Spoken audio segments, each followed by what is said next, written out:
So we're done with the foundation, which is the concrete, which is very carbon wasteful. We learned some lessons, and now we're moving on to the framing, and we're going to frame the house with this beautiful growth lumber. Lumber is an amazing resource. It sequesters carbon, sucks it up from the atmosphere, and it stores it and it transfers it into its biomass, which we end up using as wood. I'm very excited to find out what carbon emissions reduction we're actually going to achieve by using salvage lumber. What happens when a builder and an artist-scientist set out to change the way we make houses by gathering together a collaborative group of artisans to build themselves a low carbon footprint home? Carbon Check. People love to preserve homes. Well, when we can't preserve the home, why not preserve this lumber? We were lucky enough that we found a developer who allowed us to come in and take this house apart. This house was constructed originally in the early part of the 20th century, around 1905. At that time, this was sort of the suburbs of Los Angeles. This is where people were building their family homes, so this was an incredibly wealthy area.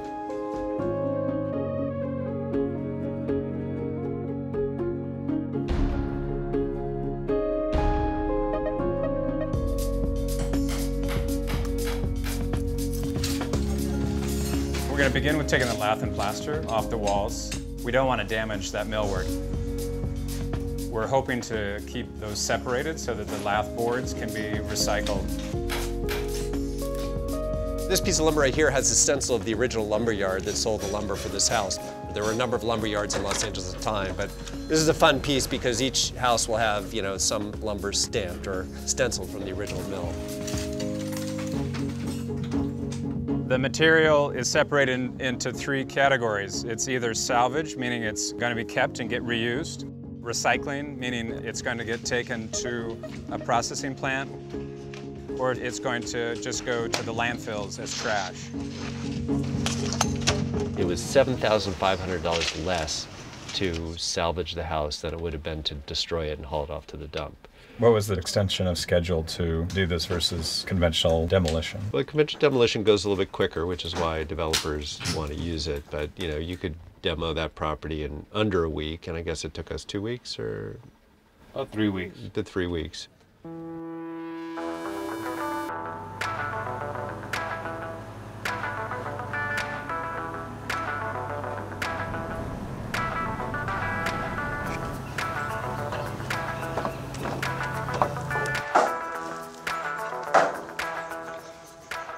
Foundation has been largely completed. We're in the framing stage, which is putting up the wood studs of the walls, which forms kind of the skeleton of the house.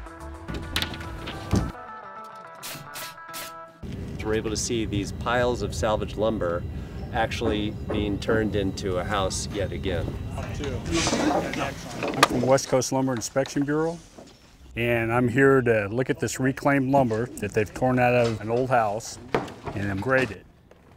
I'll hammer brand it and then mark a grade on the end of the piece, select structural number 1, number 2 to be used. And in the process, they're trimming out a lot of the defects that won't make it, some of the bad ends, splits, because it's got holes in it, it's been in a building. To be honest, I thought, this is crazy. How when I use old lumber to build a house, how we wanna make sure all the work's straight? How are you going to tell a client, like, I'm going to spend a lot of your money, build you a home, and we're going to make it out of all this old crap? The difficult part is because it's very old lumber, and we have to deal with nails sometimes. It's more work to look for different lengths. That's the difference. Because when I order the new lumber, everything is coming in piles. Easy to look from. They can't use anything below the grade of number 2, so if it doesn't make number 2 and we can't trim it back, then it's an out. 8-foot number 1. It depends on how the knot runs. If there's a couple that run on the short side, it's not a big deal. Yeah. It's when they run the length of it. Yeah. Those are major knots. There's a lot of really good looking lumber here. I've seen some, the ring count on it's fantastic. So we're talking 5, 6, 7, 800-year-old trees that I've seen in some of these. 625 years old. this piece right here. When you use new lumber, almost you think of it as an industrial product, but when you're using old lumber, it really made us reflect back on the time and period it came from, and these were old growth trees that don't exist anymore. As a person who's grown up in California, it's just become recently apparent to me that the history of the state has been about deforestation. Cutting down our magnificent old-growth redwoods and sequoias and Douglas firs in order to build San Francisco, Los Angeles, and everything in between. So our landscape is, you know, the inheritance of the development of the West Coast. Lumber was a living object, was a living thing at one point. It came from an embryo, and it grew into this majestic form, and then was harvested. Lumber was being milled out of the western Sierras. It would come down the rivers to the harbors to be transported up and down the coast very easily.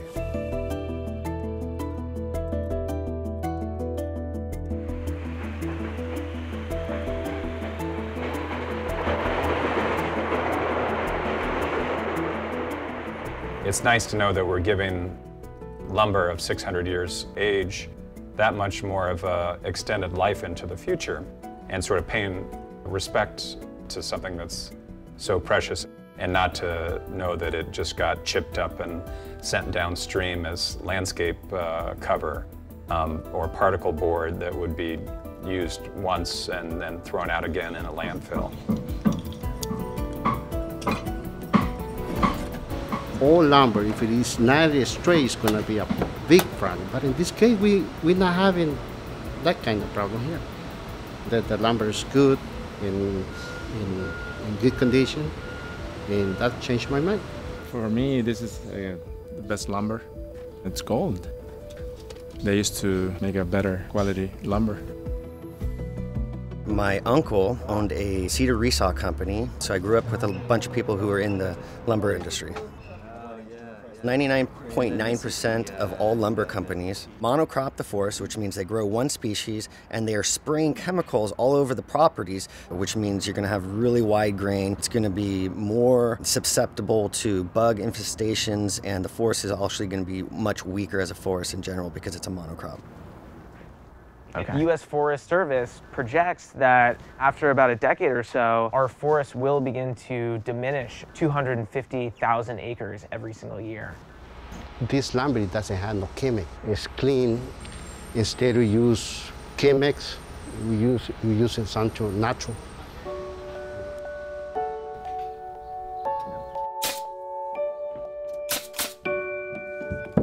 When you look at just the framing alone, 95% is all salvage lumber that we reused.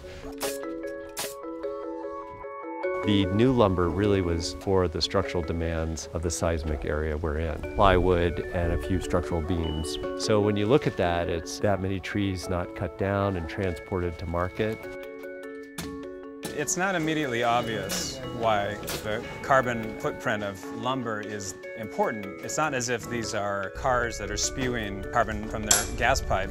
It's rather the cutting down of them, the milling of them, and the transportation of them to the site that is causing carbon to go into the environment that then contributes to our climate change. And also, it's that many trees that are not disposed of and sent to the dump to be just thrown away. If it's in the landfill, wood breaks down and it's digested by bacteria. And those bacteria produce methane, which is another heat-trapping gas, but it's 25 times more potent than CO2. We've been harvesting lumber for years and salvage it from rains and exposure to the sun, and we just want to see the end results of it.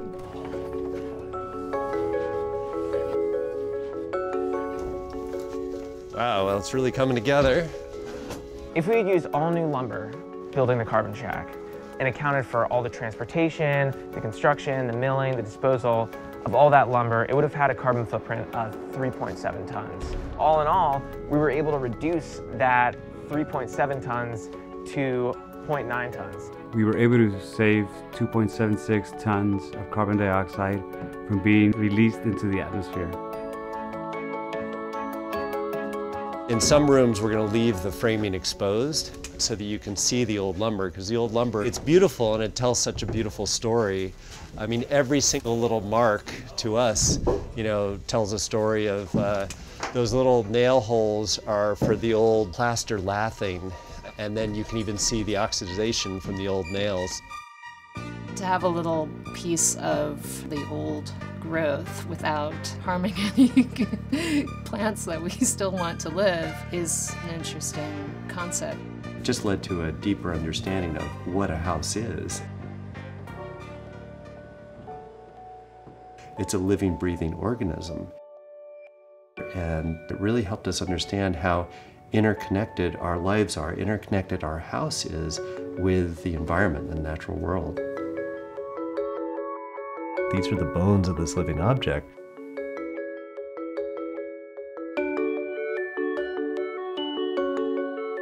This is an experimental house, so we have to tease out what's something that's really creative and fun and you know, something that can be done on a small scale, and what's really feasible and can be kind of integrated into policy decisions.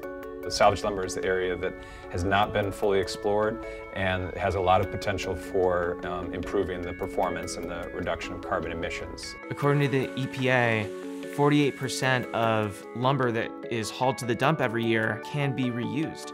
This is a huge untapped resource. Even if we just used half of that, we would be saving 1.5 million acres of forested land. We'd be saving 9.5 million tons of wood that's getting hauled to the dump, and the carbon emissions would be saving 1.5 million tons of CO2 each year. And that's equivalent to taking 300,000 cars off the road. The salvage effort versus new lumber versus buying it new was almost exactly the same. If we had bought new lumber, it would be $13,617. Consider that the lot had to be cleared, and we're just looking at how much it costs to salvage versus how much it costs new. It's basically, even with the grading, it's the same price. Correct. I mean, the building industry is based on new materials, just like the car industry. I mean, that's the way our economy works, is growth and new materials. Often businesses are not encouraged to try to create new models. Finding new building practices is necessary in order to build sustainably in an age of climate change.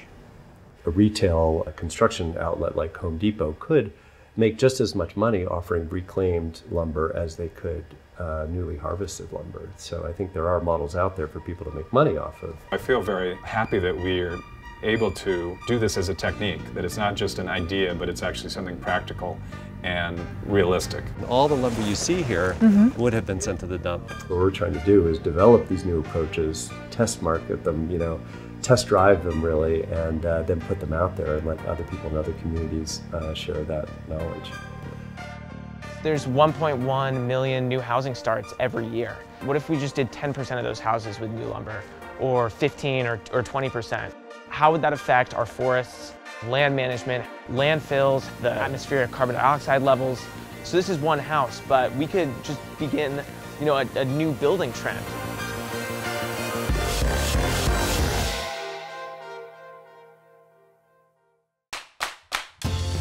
We're making good progress now that we're putting on the skin of the house and the roof of the house. We are hoping to achieve the highest standard for LEED, which is LEED Platinum.